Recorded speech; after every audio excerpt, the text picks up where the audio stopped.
Oi, pessoal! No primeiro vídeo nós falamos sobre a diferença entre fatores termodinâmicos e cinéticos, e nesse nós vamos falar sobre velocidades de reação, cinética química básica, ordem de reação e molecularidade. Quando a gente fala em velocidade, a gente basicamente está falando da mudança do valor de uma determinada propriedade em relação ao tempo que essa mudança leva para acontecer. Quando a gente pensa na velocidade de um carro, por exemplo, o que nós medimos é a posição desse carro em relação ao tempo que o veículo levou para mudar de posição. Então, a variação na posição a gente chama de ΔS e a variação no tempo de ΔT. Quando nós falamos em reações químicas, existem duas formas de se medir a velocidade. Uma delas é medir a velocidade na qual o produto é formado, que, por exemplo, nessa reação é a quantidade de matéria de P formada por unidade de tempo, ou então a velocidade em que os reagentes são consumidos, a variação da quantidade de matéria, R no caso, por unidade de tempo. A velocidade média de desaparecimento do reagente R é dada por menos a variação da concentração de R pela variação no tempo, certo? Onde ΔR é a concentração num tempo T2 menos a concentração de R num tempo T1, e o ΔT, T2 menos T1. E se a gente for investigar a velocidade média de formação de produto, então nós temos o delta concentração de P sobre ΔT, sendo que ΔP é a concentração de P no tempo T2 menos a concentração de P no tempo T1 e ΔT T2 menos T1. Observe nesse caso que quando nós falamos na velocidade de desaparecimento de reagente, nós temos um sinal negativo. Por quê? Porque a concentração do reagente está diminuindo com o tempo. Então, quando a gente faz final menos inicial, esse ΔR tem um valor negativo. Se nós tomarmos como exemplo a reação de 2HI dando H2 mais I2, sabendo que no intervalo de tempo a concentração de HI decresce de 4 milimol por litro para 3,5 milimol por litro, se a gente perguntar qual a velocidade média da reação, o que a gente deveria fazer?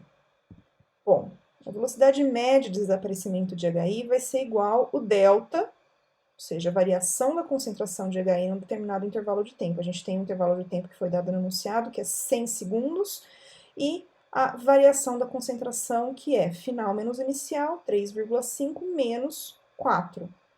Lembrando de deixar sempre as unidades aqui, porque elas vão ser importantes para a gente saber qual que é a nossa unidade final da velocidade. O menos está aqui na frente, a gente está falando de desaparecimento de reagente, portanto, é importante lembrar do sinal negativo aqui na frente. E dessa forma a gente chega que a velocidade de desaparecimento de HI é 5 vezes 10 a menos 3 milimol por litro por segundo. Mas essa é a velocidade média da reação? Na verdade, essa é a velocidade de desaparecimento de HI. E o que é importante a gente prestar atenção é na estequiometria da reação.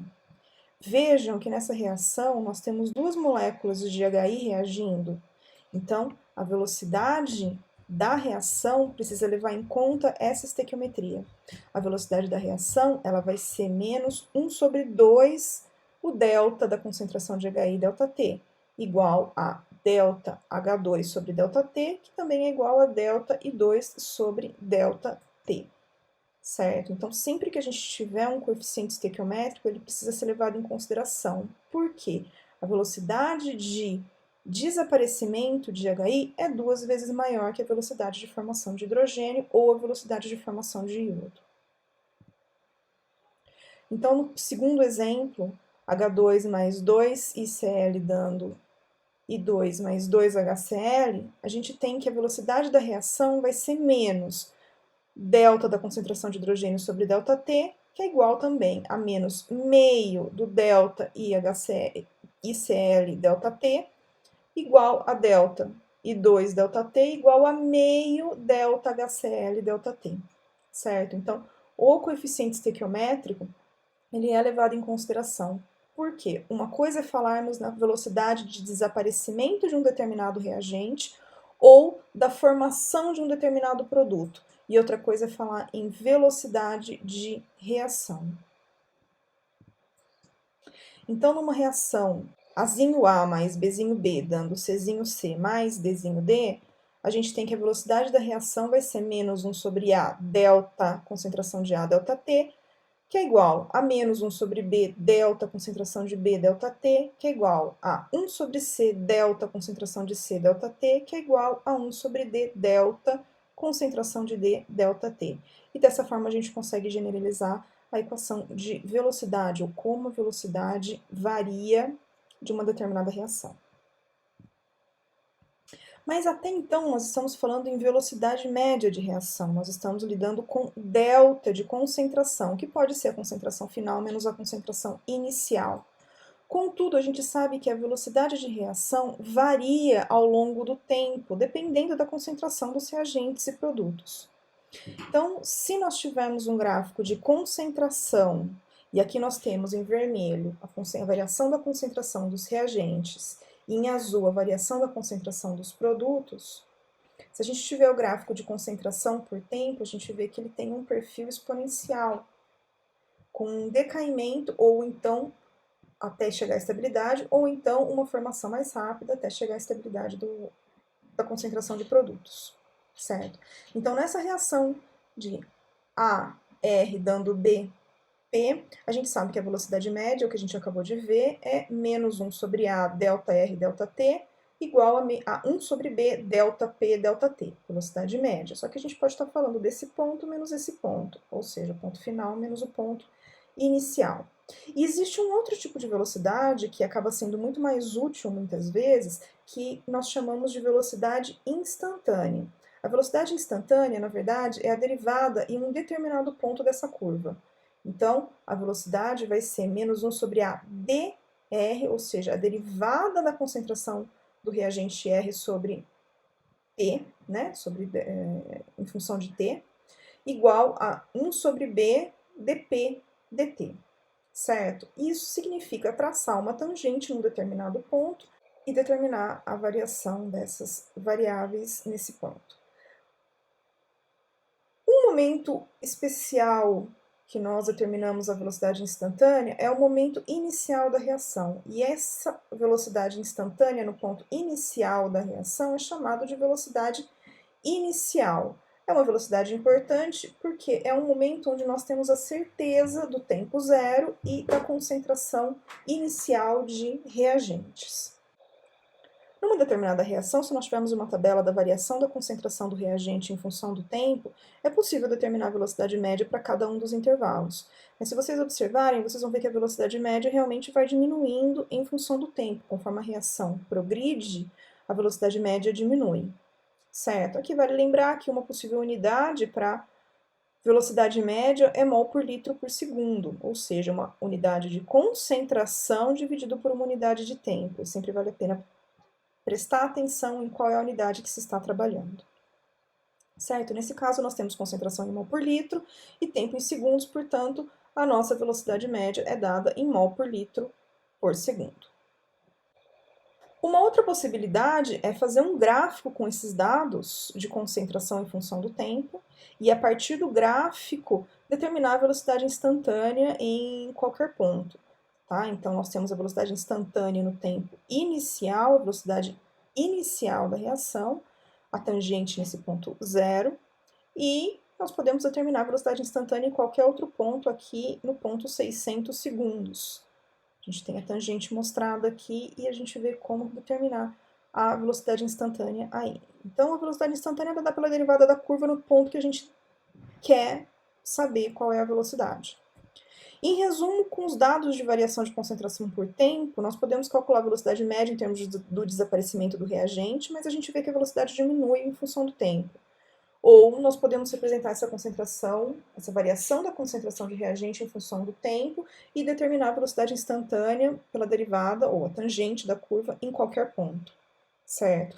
O que é importante nós sabermos é que a velocidade instantânea é diferente da velocidade média de reação. Um exemplo para nós entendermos as diferenças entre velocidade instantânea e velocidade média pode ser a decomposição da água oxigenada, do H2O2. Então, em laboratório foram realizados experimentos para determinar a concentração de H2O2 em função do tempo. E os resultados são apresentados de acordo com a tabela abaixo. Então, nós temos uma tabela na qual nós temos a concentração de peróxido de hidrogênio em função do tempo. Então, como ela varia em função do tempo. E temos duas perguntas. Para determinar a velocidade instantânea no tempo igual a 30 segundos e a velocidade média entre 10 e 50 segundos. E a pergunta é, o que nós fazemos com esses dados? A primeira coisa que nós temos que fazer, então, é fazer um gráfico com essas informações. Então, a partir dos dados tabelados de concentração de H2O2, nós construímos um gráfico.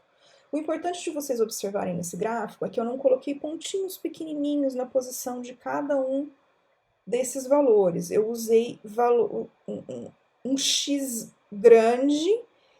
Por quê? Porque quando nós fazemos um gráfico, especialmente quando a gente faz o gráfico na mão e não usando um software, a gente não consegue determinar com precisão se o ponto está sendo colocado no lugar correto. Portanto, existe um erro operacional na construção do gráfico, certo? Além disso, também pode haver algum erro na medida e tudo mais. A gente não está falando de valores extremamente precisos sempre. E, especialmente, repetindo, temos a questão da incerteza na hora de colocar o ponto no gráfico. Por isso, nós usamos um ponto grande, uma bolinha grande, um quadradinho grande, um xizinho grande, porque esse ponto grande já embute o erro de posicionamento desse ponto no gráfico. E quando nós traçamos a reta de tendência, essa reta vai acabar pegando todos os pontos inevitavelmente, certo? Então, é importante vocês saberem que em cinética precisamos construir gráficos. Muitas vezes existe a tendência de vocês quererem resolver as questões sem necessariamente construir o gráfico. E eu insisto com vocês, é preciso construir os gráficos. Eu gostaria que vocês tivessem um caderno e fizessem esses gráficos no caderno manualmente, exatamente para treinar a construção de gráfico, mas fica a critério de cada um, como cada um achar melhor para fazer. Sempre que possível, eu vou fazer o gráfico manualmente com vocês, mas excepcionalmente a gente pode usar algum software, certo? Recomendo, mais uma vez, que vocês façam isso toda vez que tiver que fazer um gráfico, que vocês façam um gráfico à mão, certo? Muito bem, voltando ao nosso exemplo. Temos o gráfico plotado, e aí vem a primeira pergunta. A velocidade instantânea no tempo de 30 segundos. Então, o tempo de 30 segundos está indicado aqui com a setinha, e a gente sabe que a velocidade instantânea é dada pela derivada da curva nesse ponto. Então, o que nós temos que fazer? Traçar a tangente no ponto, e a partir dos dados obtidos com essa tangente, calcular a velocidade instantânea no tempo de 30. Então, a velocidade instantânea vai ser 0,4 menos 1,2 sobre 40 menos 20, o que dá 0,04 mol por litro por segundo. Pessoal, isso está sendo feito ao olho, na mão. Claro que não tem a precisão que teria se nós fizéssemos um software. O importante aqui é nós entendermos que a velocidade instantânea é determinada a partir da tangente da curva em um determinado ponto, certo? Muito bem, a segunda pergunta, então, é a velocidade média entre 10 e 50 segundos, e a gente sabe que a velocidade média é dada pelo delta, a variação da concentração, ou seja, a concentração final menos concentração inicial, tempo final menos tempo inicial. E se a gente fizer essa conta, então, entre 10 e 50 segundos, a gente poderia ter pegado esses dados da tabela, a gente tem que a velocidade média também dá 0,04 mol por litro por segundo. Mas é importante nós termos em mente que se nós pegássemos um intervalo diferente de tempo para calcular a velocidade média, nós teríamos valores de velocidade média diferentes, certo? Então, essa é a diferença entre velocidade instantânea e velocidade média. Muito bem. Já falei com vocês sobre a velocidade inicial, que é a velocidade instantânea no tempo zero, a velocidade determinada a partir da tangente da curva no ponto inicial, ou seja, com a concentração inicial do reagente.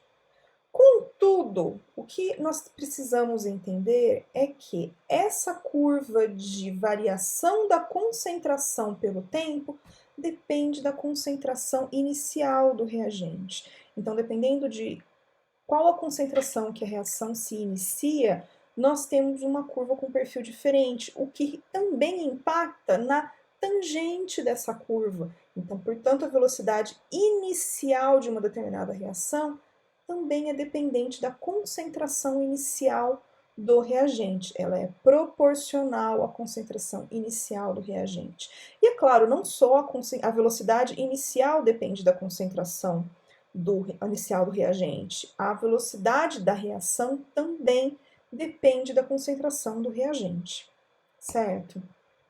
E se nós fizermos então um gráfico para mostrar essa dependência, no caso da velocidade inicial com a concentração inicial do reagente, sabendo que existe uma proporcionalidade entre velocidade e concentração, nós vamos ter uma reta.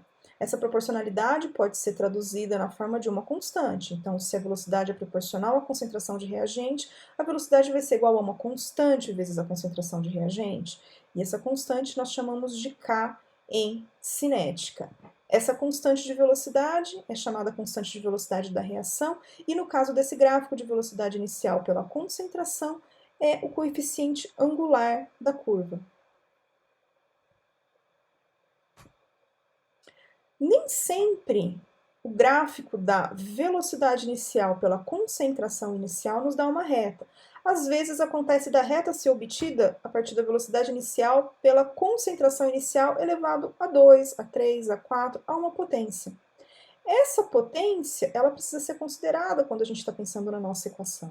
Então, além de saber que a velocidade é igual a uma constante vezes a concentração de reagente, a gente também tem que ter em mente que ela pode ser igual à concentração, ela é igual à concentração desse reagente elevado a um fator x. Esse fator x pode ser 0, 1, 2, 3. Esse valor x é chamado de ordem de reação. A equação de velocidade, portanto, de uma determinada reação química, e aqui nós temos a nossa reação hipotética, AR dando B, P, a equação de velocidade vai ser velocidade é igual a menos 1 sobre A, a derivada da concentração de R dt, igual a constante K vezes a concentração de R elevado a x, sendo x a ordem de reação e K a constante de velocidade de reação. Vale lembrar que a constante de velocidade de reação depende de vários fatores, como temperatura, natureza dos reagentes, luz, catalisador, ou seja, a velocidade de uma determinada reação ela está sujeita a alterações em função do ambiente e das condições nas quais essa reação acontece. E isso tudo entra na nossa constante de velocidade. Então, mudando as condições de reação, nós mudamos a constante de velocidade da reação. Generalizando ainda mais, se nós tivermos uma equação de velocidade Azinho A mais Bzinho B mais Czinho C mais quantos reagentes estiverem presentes nessa equação, dando Pzinho P mais Qzinho Q mais todos os outros produtos, a gente sabe que a velocidade da reação no determinado tempo t vai ser igual a menos 1 sobre A, a derivada da concentração de A nesse tempo t, dt, que é igual a menos 1 sobre B, a derivada da concentração de B nesse tempo t, dt, igual a menos 1 sobre C, dc dt, que é igual a 1 sobre P, dp dt, 1 sobre Q, dq dt, e assim por diante. E a equação de velocidade, portanto, vai ser a velocidade é menos 1 sobre A menos dA dt, certo? Vejam que ela depende, nesse formato, apenas de um reagente, mas quando a gente escreve ela em função da constante de velocidade, todos os reagentes envolvidos na reação aparecem aqui. Então, a velocidade vai ser igual a uma constante vezes a concentração de A elevado a x, vezes a concentração de B elevado a y, a concentração de C elevado a z. Veja que para cada reagente eu tenho uma ordem de reação.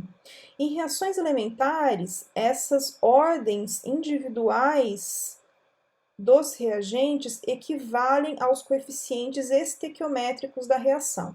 Então, Azinho equivale a x, Vzinho equivale a y, Czinho equivale a c. Porém, nos processos não elementares, isso nem sempre é verdade, nós não podemos generalizar. Nós não sabemos sempre se uma reação é um processo elementar ou não. Portanto, essa generalização não pode ser feita com frequência.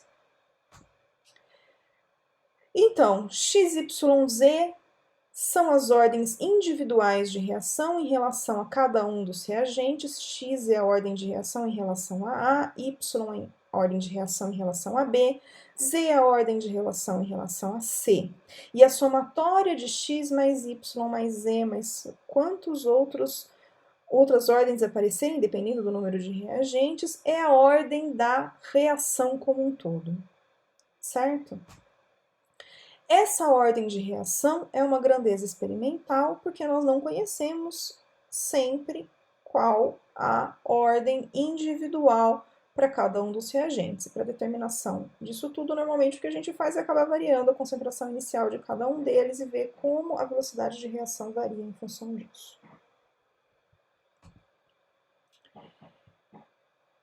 Então, nós temos 3 exemplos, uma reação A dando produtos, a velocidade dessa reação vai ser uma constante K vezes a concentração de A elevado a 1, no caso, é uma reação, portanto, de primeira ordem, e a ordem 1 também em relação a A.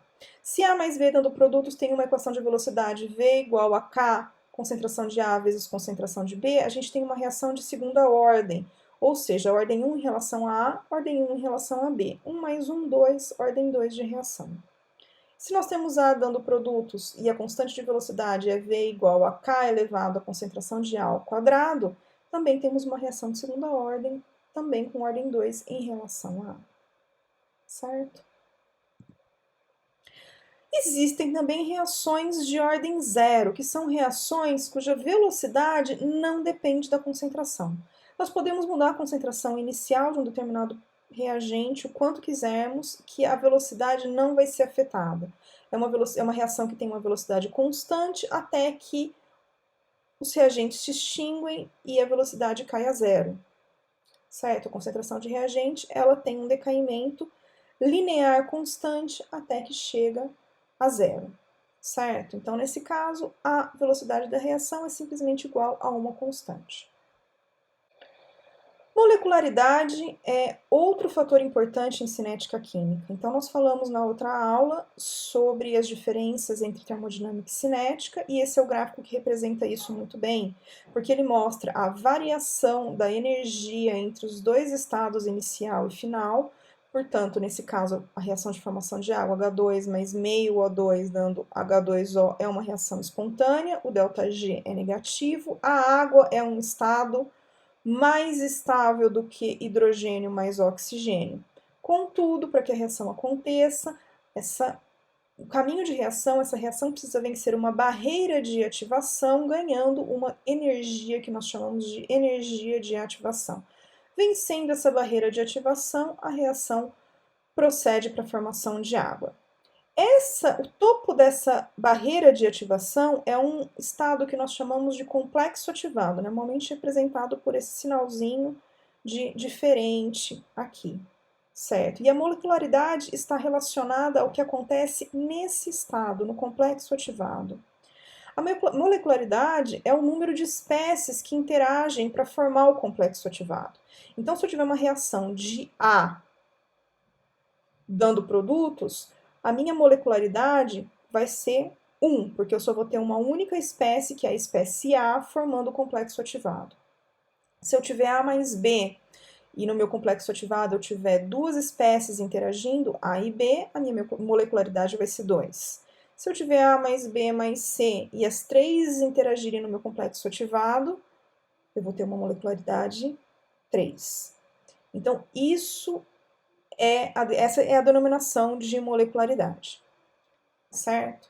Isso vai ser importante lá na frente quando nós estivermos falando sobre mecanismos de reação. Cabe lembrar que a molecularidade está relacionada ao número de espécies que interagem, não ao tipo de espécies que interagem. Então, nesse caso, A, B e C representam as espécies, que não necessariamente são espécies diferentes. Eu posso ter uma reação com molecularidade 2, na qual interagem duas espécies iguais no complexo ativado. O mesmo vale para uma reação com molecularidade 3. Nós vamos falar mais sobre molecularidade lá na frente, quando estivermos falando sobre mecanismos de reação. Hoje era isso, então no primeiro vídeo nós falamos sobre termodinâmica cinética, hoje velocidades de reação, e no próximo vídeo nós vamos falar sobre as leis de velocidade. Até a próxima!